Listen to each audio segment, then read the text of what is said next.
This weekend, my 5-year-old daughter had her third soccer game of her life. She's playing in a league where there are 5, 6, and 7-year-olds. And typically what they'll do is they'll split up the girls into their different age groups. So the 5-year-olds will go with the 5-year-olds, the 6-year-olds will go with the 6-year-olds, and then the 7-year-olds with the 7-year-olds. And, the first 2 weeks, she has been dominant in the 5-year-old group. She scored 3 goals in week 1, 4 in week 2, and was excited to go and score some more goals this weekend. They split up the girls, and then randomly, her and another girl were selected to go play with the 6 and 7-year-old age groups that were combined for this weekend. They were bigger, faster, and just more experienced. And as we prepped for the game, she said to me, "I'm going to score on these girls, Dad." And by all means, she definitely gave it her very best effort. She never gave up. She kept running. Had a couple of moments where she was breaking away from the other girls, but they would catch up to her. And I could tell she was a little bit discouraged, but she kept going until the end and even had some nice saves when she played goalie at the end of the game. She did not score a goal. And is that a failure? Maybe by true definition, she did not meet the goal that she had set forth for herself, right? She did not score that goal on those girls. But if we focus not just on the end result, but the achievement, maybe it's not a failure, right? Look at it a different way. She realized, hey, I can hang with 6 and 7-year-olds that are 4, 5, 6 inches taller than me and faster and have played 1 or 2 extra years. Yeah, they're good. They're a bit faster. But next week, when I'm with those 5-year-olds, even if I get called back up to the 6 and 7-year-old group, I'm going to be more confident and more able to take on that challenge.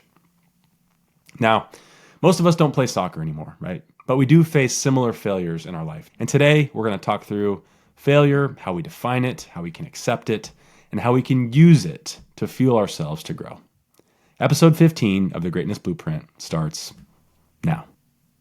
The first thing we want to talk about today is the many different faces of failure, right? Failure is multifaceted. It's a concept that can manifest itself in numerous different aspects of our lives, encompassing both personal and professional and a variety of different spheres of our life.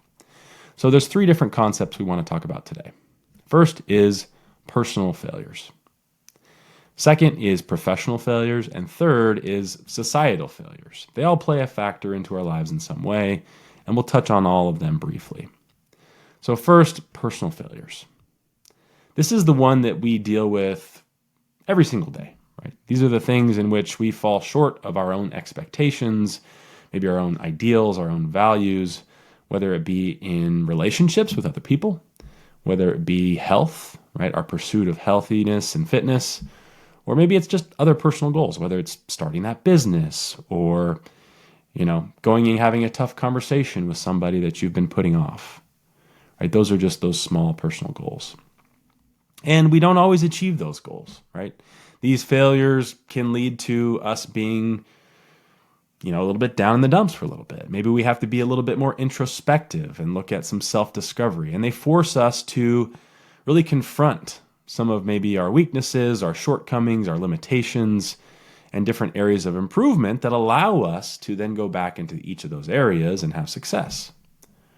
Right? So for example, if you're in a relationship and you have a disagreement with a partner, right, that doesn't mean you give up. That means that you take a moment to be introspective. What could I have done different in that situation? What were my actions that led to that situation? You come back together, you have a conversation, and you work together to resolve that conflict. Right? And you're better off for it moving forward. It's one of those things where, it was a failure in the moment. You were able to resolve it. You were able to grow together and move on. Same thing with health, right? If you're somebody who goes to the gym and maybe lifts weights, this is something that you are failing almost every time if you're pushing yourself. For me, I've been on a journey of trying to rebuild my strength. And so an example of this is I've been pushing myself to failure on lifting heavy weights. And as a result, over the course of the last 6 weeks, I've been able to push myself to new personal bests in a variety of different lifts. I've squatted more than I have in 5 years. And I've bench pressed more than I have in my entire life. Right? If I would have said, I hit a failure, I'm not going to keep going, I would have never reached that personal best. And so taking that in your health journey to say, yeah, I'm going to reach failures, but that is how I'm going to propel myself is an example of turning a personal failure into a success. And often these personal failures can be emotional, right? It's not always going to be something in which you recover quickly, like lifting weights. Maybe you got to the point where, you were kind of burned out with working out, and therefore you're taking some time off. And as a result, you maybe got to the point where you weren't happy with your physical fitness. I've certainly experienced that at times. And so it's one of those things where, it's going to be a roller coaster where you can be down in the dumps. But if you can pick yourself back up, acknowledge some of that emotion, maybe it's feelings of disappointment, regret, insecurity, whatever it is, taking a moment to say, yeah, I failed. Just saying that, right, can make you feel like, put it out there. Get all that dirty laundry out there, right? Not trying to hide it, not trying to push it to the side. It's going to be there. If you don't acknowledge that feeling of failure, of not living up to your expectations, then you can't resolve it. Put it out in the open. And you're able to resolve it with some resilience, some grit, and move forward. Second type of failure we want to talk about today is professional failure. And this is the one where we have different opportunities, whether it's in your career, maybe you're starting your own business, maybe it's just a relationship that you have at work, right? That's maybe not something that's outside in your personal life. These failures can also teach us a lot of valuable lessons about being adaptable and, taking risks and some of the importance of perseverance in the face of adversity. And so if I think into my own professional career, I often look back at the people that left my team. I'm somebody who's been in a leadership position for the last 7 years, and I've had some really good people that have ended up leaving the company to go do other things. And in those moments, I personally felt like I wasn't a good enough leader. I missed the mark. I didn't give them the validation or the support that they needed to continue on with my company and on my team. I'm sure we've all heard the phrase, people don't leave companies, they leave managers. And I took that personal, right? If somebody's leaving my team, I feel like I failed. And only, over the last few years have I realized that that's not always the case. Some people just need a different space. And sure, if I look back at some of the people that have left my team, there were some misses on my part. I've been better for acknowledging those, right? Knowing that I can't manage everybody the same way, acknowledging that maybe my capacity to do hard work isn't the same capacity that everyone else on my team has. Everyone has their own different limits. And so trying to learn and adapt to every single person has allowed me to acknowledge the failure of, I lost some good people, and move forward with that. It could be something different, right? It could be a big project. Maybe you missed the mark on the project. Your bosses are getting frustrated with you. That doesn't make you a failure. Often we take it on ourselves and our jobs because they become such a big part of who we are that our job is us and us is our job. It's not the case, right? I personally know that when I was the most unhappy in my career, that was when my bosses were the most happy with me, right? So acknowledging that there's this kind of give and take and that you are not defined by the work you put out at work. Sure, it's a part of you. You should be proud of it. And you should acknowledge that there's going to be times where maybe you miss the mark. But just because you miss the mark doesn't mean that you as a person are a failure. And so as we continue to go throughout our career, we're going to continue to face these points, these pivot points, right? Where maybe we have reached a point where we feel like we've maxed out in a current role and want to do something different.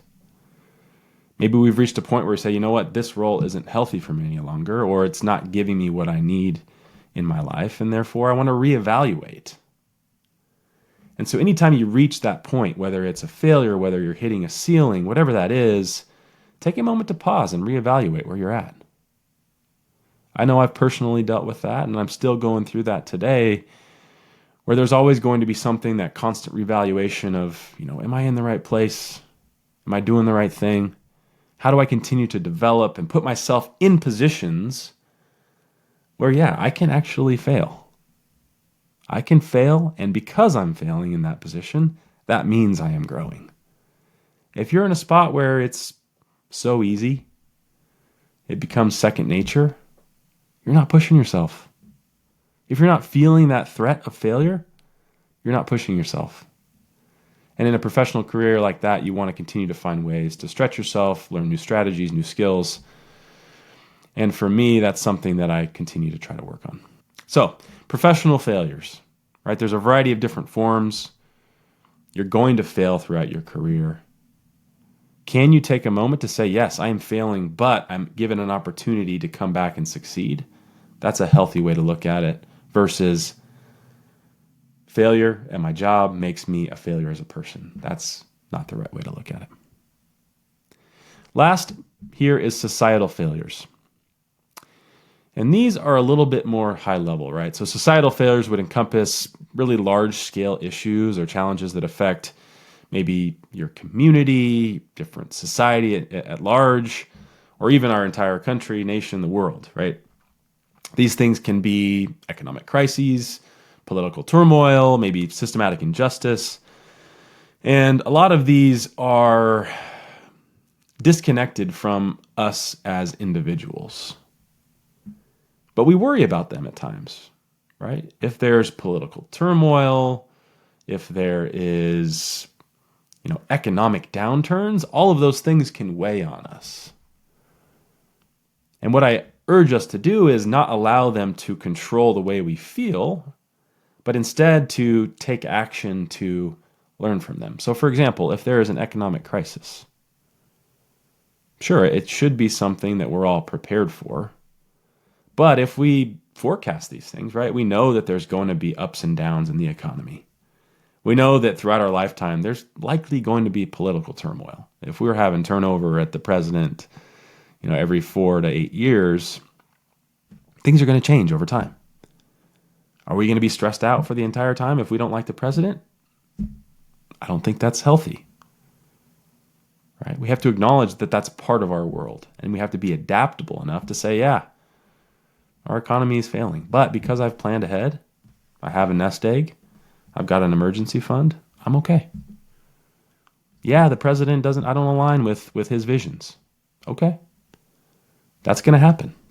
But does that make you stressed out about your life? Does that make you feel like a failure because you don't agree with some of that direction? No.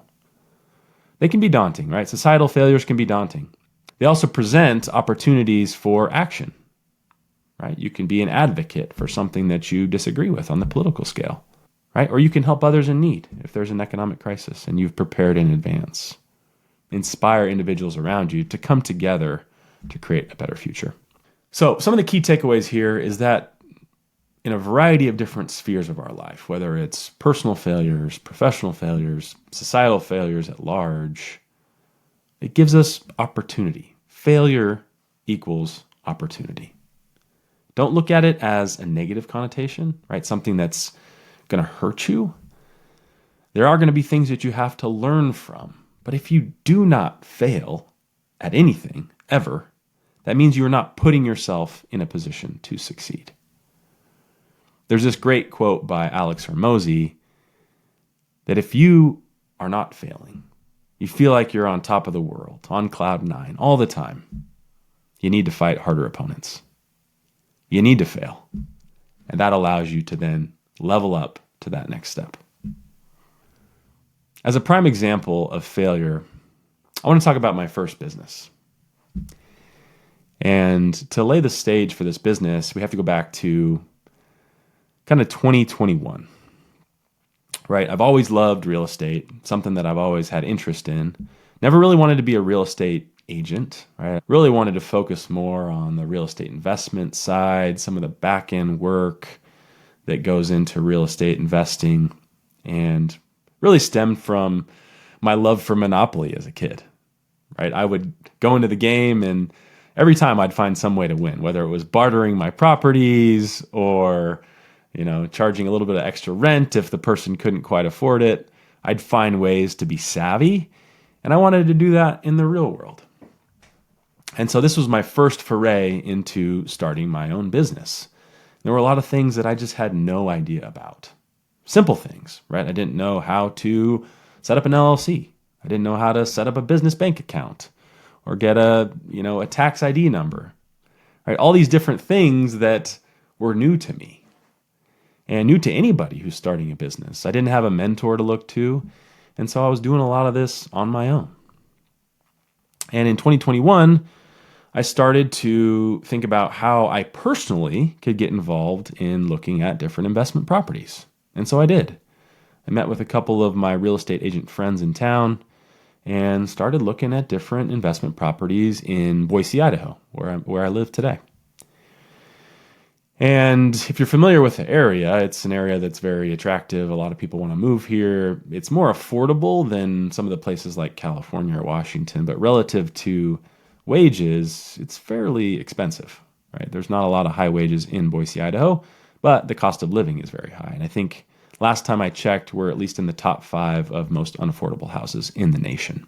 And obviously, as a new investor, you want to be able to go walk the property, see the property, and do the things that you think about. You look on Zillow, you fall in love with something, you want to go walk the property, and that's the wrong mindset, right? That's not a business mindset. That's a homeowner mindset where you're trying to see something and feel comfortable because you've seen it.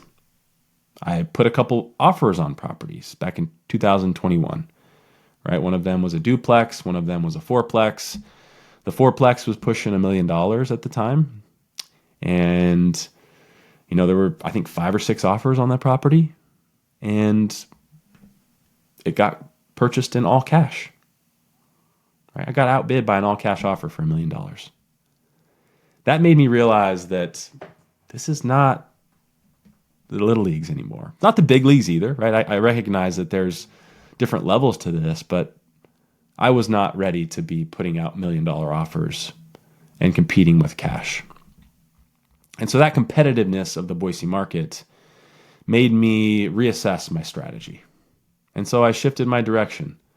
I started to get educated. I took a couple online classes, looking to find ways to still invest, find investment properties, but do so maybe outside of the Boise area.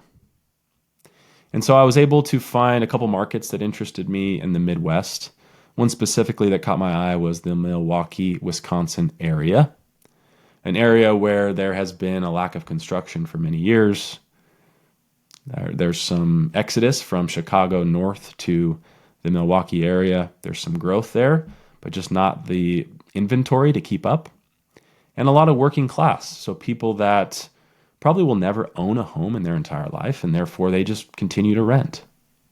A perfect opportunity, a place where you can find affordable houses and still cash flow those properties.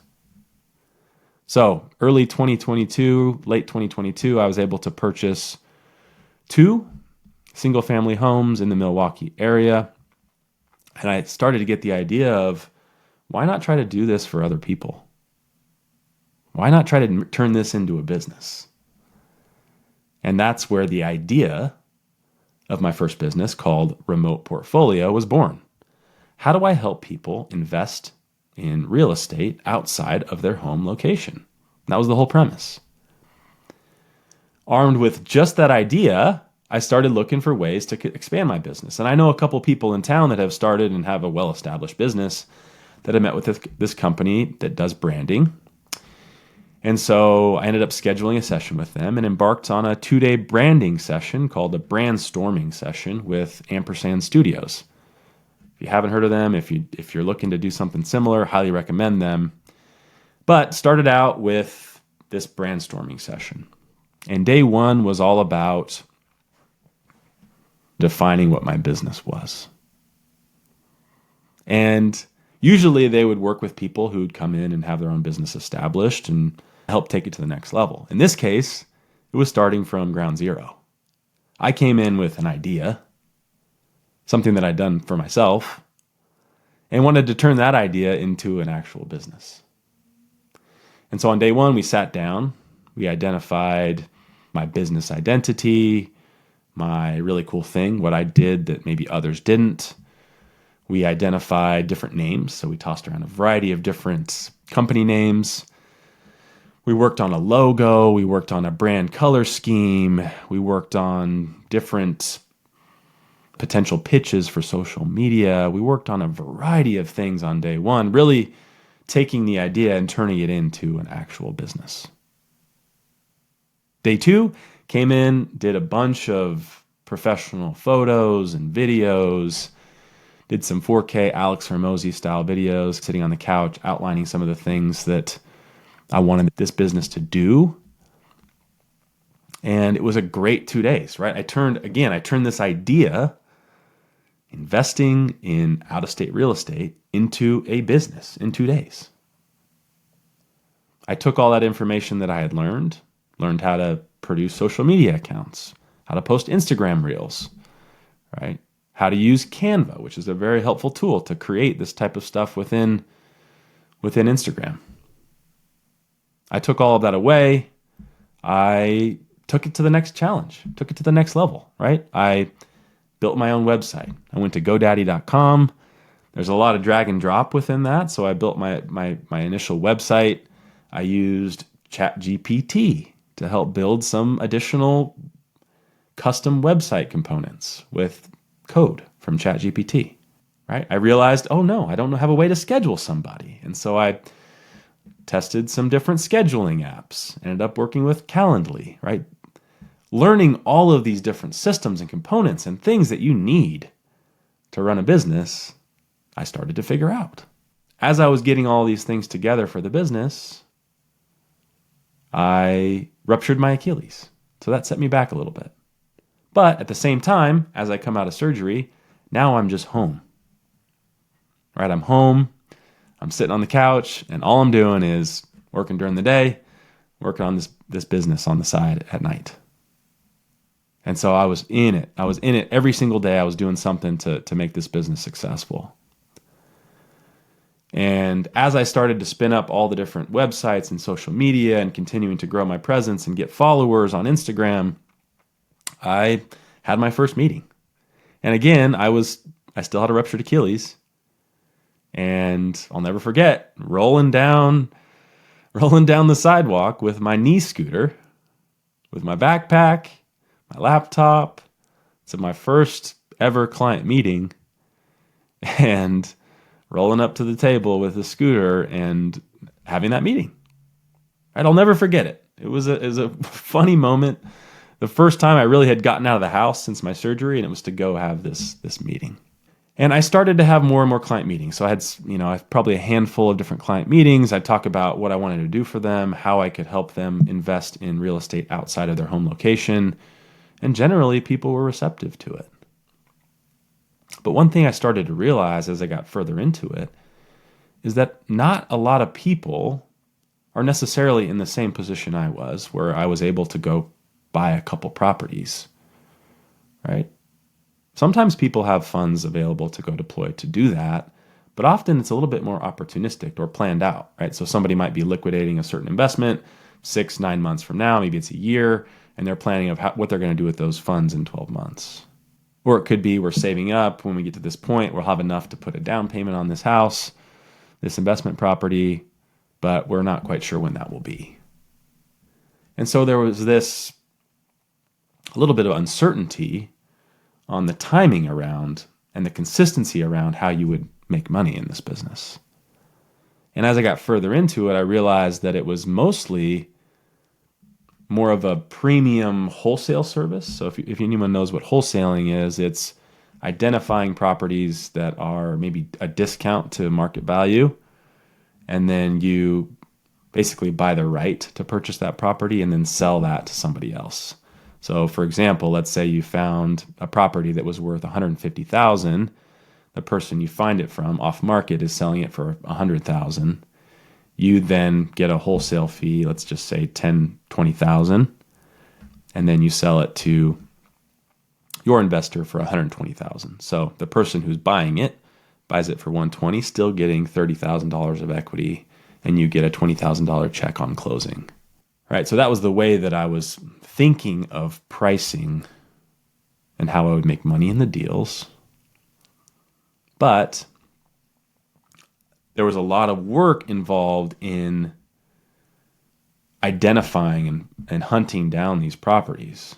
And something that really takes not a ton of skill set, just a ton of cold calling and emails and mail outreach and things that didn't require some of the skills that I possessed. And so as I got further into it, I realized that that wasn't something that I enjoyed as much as I thought I would.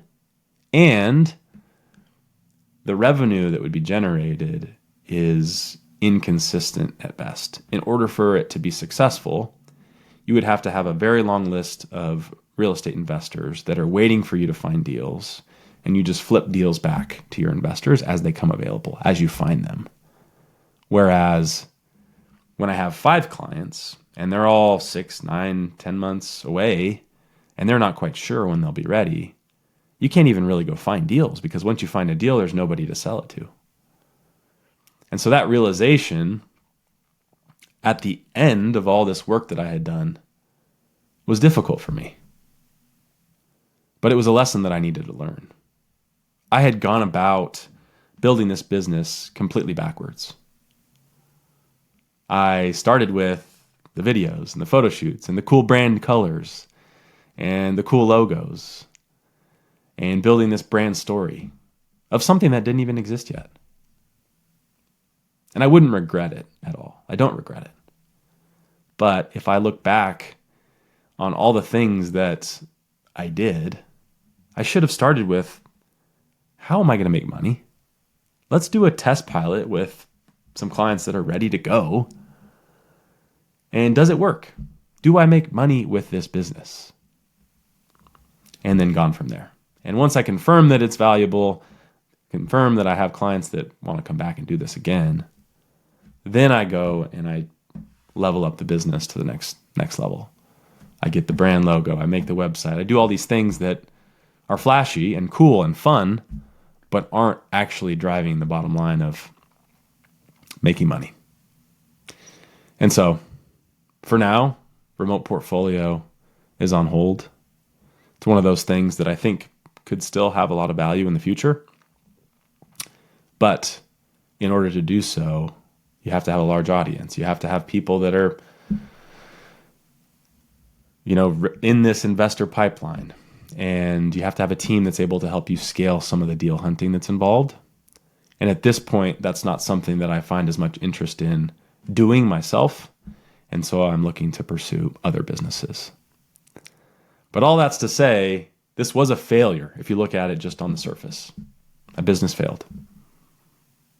I never made a single dollar with remote portfolio. I spent 10 plus thousand on spinning it up, creating all this content. But if I look at it from a growth mindset perspective, yes, it was a failure, but I learned so much. I learned how to build a website. I learned that pricing and understanding how to make money is the most important thing with a business to start. I need a business plan. And a business plan has to be thought out end to end before you dive into any of these other creative type endeavors. And so I guess the lesson here is that, yeah, it was a failure. You might have a failure like this where you started your own business, want to start your own business. Maybe you're nervous to start your own business. I would say jump right in, but use some of the things that I'm talking about today to your advantage. Figure out how you're going to make money first. Then you can dive in and figure out how to make it cool and flashy and fun to be a part of what you're doing. All that's to be said, I had a great time building remote portfolio. It was something I'll always look back on as my first business, and looking forward to starting business 2, 3, 4, and 5 as I continue on in my entrepreneurship journey.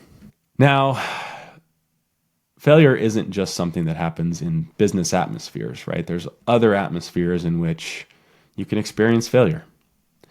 And one thing that in my personal life has been an area of, I would say, a little bit more uncertainty is dating. And I'll do an episode on dating on another day, but dating in general is, in the modern world, very different, right? You have all these different apps and you're swiping left and right. It's very surface level. You don't always get to know somebody very well that way. And especially as a single parent, your time is of the essence. You don't want to waste time. You don't want to waste anyone else's time at the same coin. But just getting time in your own schedule to go on a date is a big investment to begin with.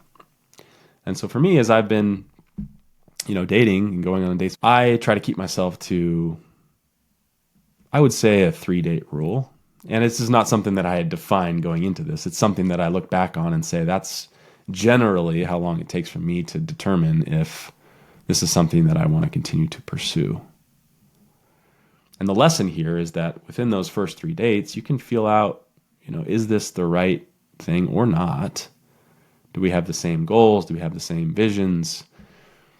Same interests? Do we get along? Do we agree with the person they are? And all these different things that you're doing when you're dating, but not prolonging it, right? Trying to fail as fast as you can to say, yeah, I either want to dive into this and invest in this or I don't. And I'll move on. And that's been, if I look back on it, sure, it's a failure. You go on 3 dates, you fail, it doesn't work out, and you move on. But that's a way that you can take that failure and say, yeah, I learned through these 3 dates that that person wasn't right for me. And it's taught me that these are the things that I want. And so it helps you continue to refine what you're looking for in a partner.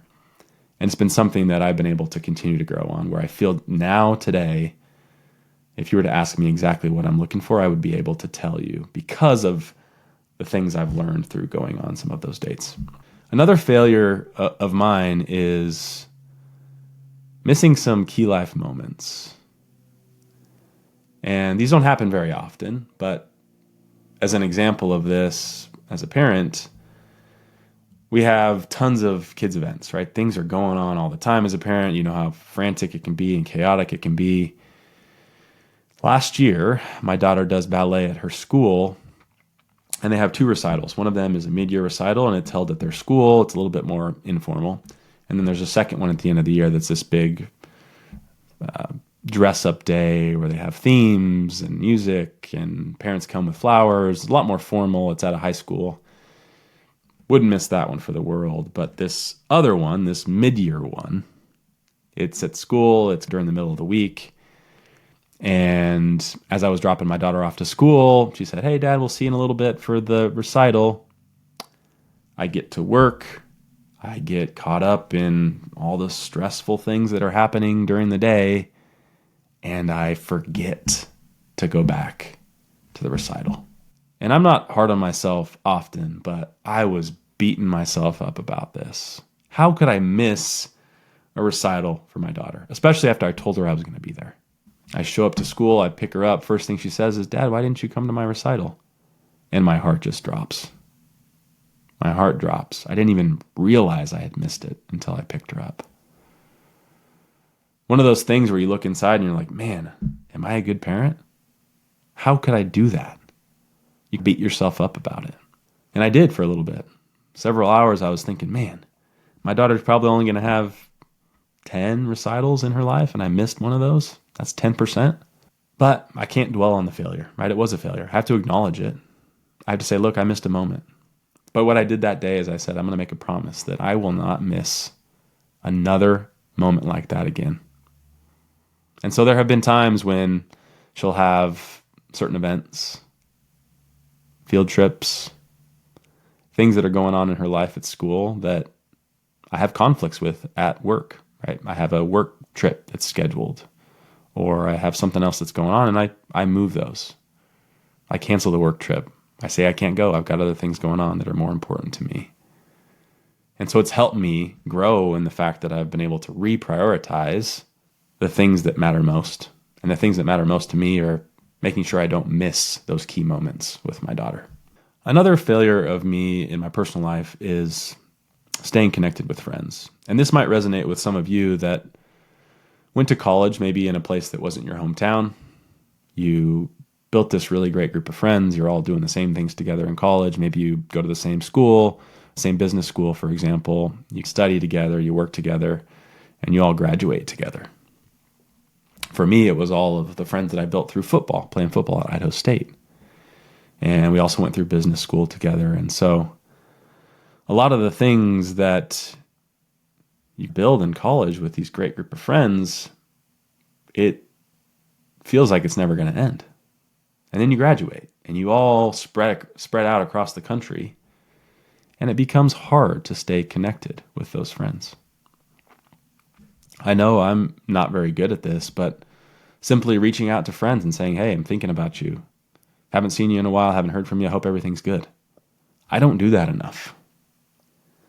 And if I look at my life today, I would say that friendships, because it's not something that I have friends just in town that I've built connections with, I push it off to the side. I have strong relationships with family.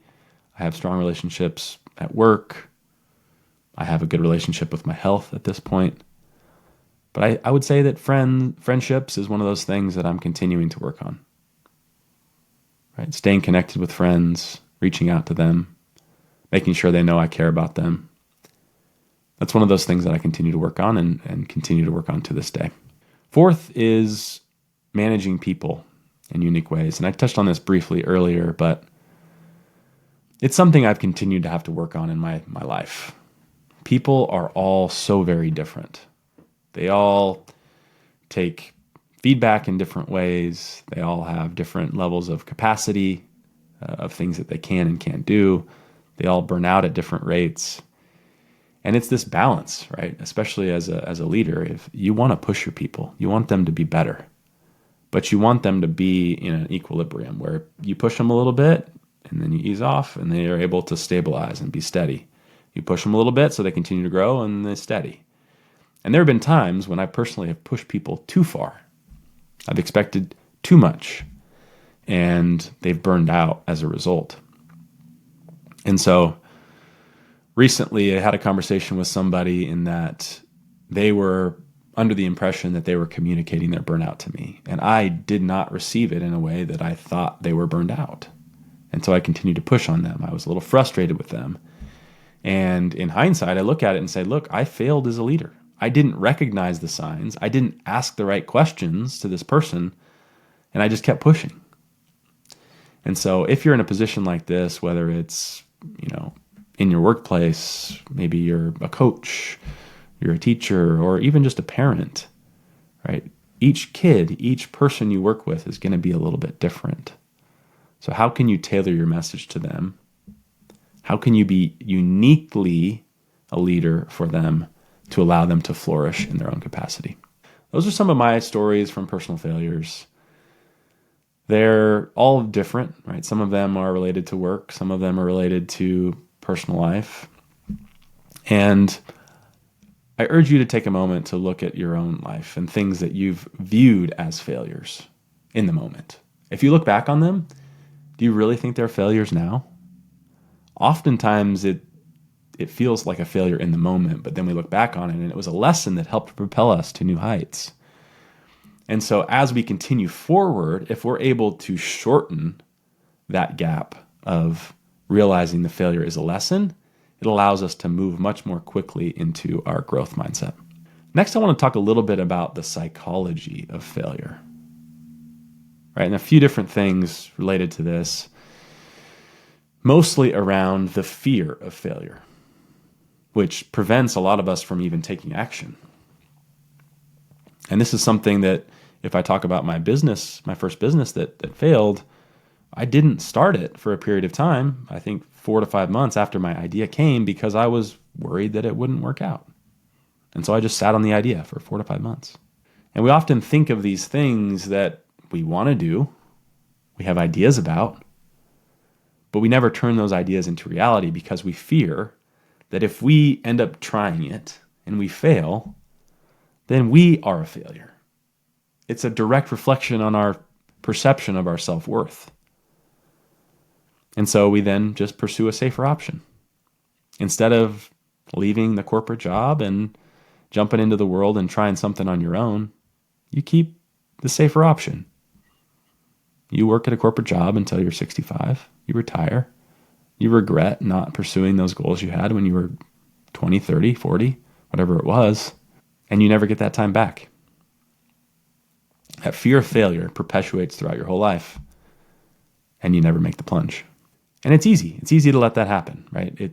Fear is something that plays into all of us, right? It impacts our decision making, and it makes us look at making safer decisions. As humans, we're taught to try to be safe. Our brain is not going to let us reach that point of failure by nature, right? We get to something, we get a little bit stressed, we pull back. We get to something, we get a little bit stressed, we pull back. We get a little fear, we pull back. What if we thought about it in a different way? What if we think about it as fear is a sign, stress is a sign of a failure that we need to go through? Starting my own business, I was fearful. I had no idea what to expect. I took the plunge anyway. And now it's the next fear. I've raised my bar of failure. I've learned so much through that failure that now it's raised. And if you don't ever take that plunge, if you don't ever say, yeah, I've reached this stress threshold and push through it, it's always going to stay down here. But if you push through that stress or fear threshold, you open yourself up to a lot of personal and professional growth. So a few tips on overcoming fear of failure is think of failure as just a normal part of the learning process, right? When we're in first grade and we're learning math, we get a lot of the math problems wrong, but that's part of the process. Do you remember learning how to add, multiply, subtract? Maybe you're doing a mad minute where you're doing as many problems as you can in a minute. We didn't get them all right. But if we look back and we think about doing all those different mathematics at this point, it would be easy. But just think if we had given up as a first grader. So try to adopt this growth mindset that looks at failure as your chance to continue to improve. And obviously, the challenges we face as we grow older aren't mad minutes, right? We're not solving for addition and subtraction. We are making significant life changes. But that can be paralleled into life, right? Take that as an example. Learn from failures that you're faced with, go through them, and bounce back. Having that resiliency to say, I know this is going to be tough. I know I'm probably going to fail here and there, but I'm going to be persistent with it. And those expectations are set. You know there's going to be stress. You know it's going to be hard to reach those goals. But you're okay because you know that if you're feeling that failure a little bit, you're growing and you're getting better. So all that's to say, if we're thinking about the psychology of failure, fear often is something that we set a limit in our brain, but we can push past it. Right? See failure as a chance to learn and grow and help people become more successful in the long run. The last thing I want to talk about today is this concept of a multi-axis pendulum of life. We have these different important things in our life, and it's going to be different for everybody, right? If I look personally, I would say I have 4 different pendulums. On one side, I have my health, I have friendships, I have family, and I have my career. And to ensure that the pendulum stays even, I focus on all of those, trying to stay as balanced as possible. And I recognize that all 4 of those categories aren't always going to need the same level of attention based upon where you are in your life and your different circumstances. Right? There may be times in your life where career and health are the most important, and maybe family and personal relationships take a back seat. There may be times when personal relationships take the front seat and work takes a back seat. Maybe you just had your first child and you want to focus on being the best parent you can be, and work takes a back seat to that. Maybe even health at the same time.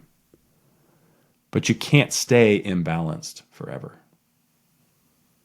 right? And so finding ways to shift and say, you know what, look, I'm a little bit out of balance. I need to find ways to rebalance. And so an example of this is this week, I had a very busy week at work. And I was a little bit overweighted on the work side of the pendulum. I had spent a lot of time with my family lately, and so I felt pretty good on the personal relationship side. And felt a little bit neglected on the health side. Was working really hard and needed a little bit of time. And so I asked my mom to come help me watch my daughter so I could go work out. And I did. I took that time to realize, look, I'm overweighted. And if I'm not balanced, I can't be a good father. I can't be a good son. I can't even be as good of a worker as I should be. And I need to, even though I have all this other stuff going on, I need to lean on those around me to rebalance this pendulum.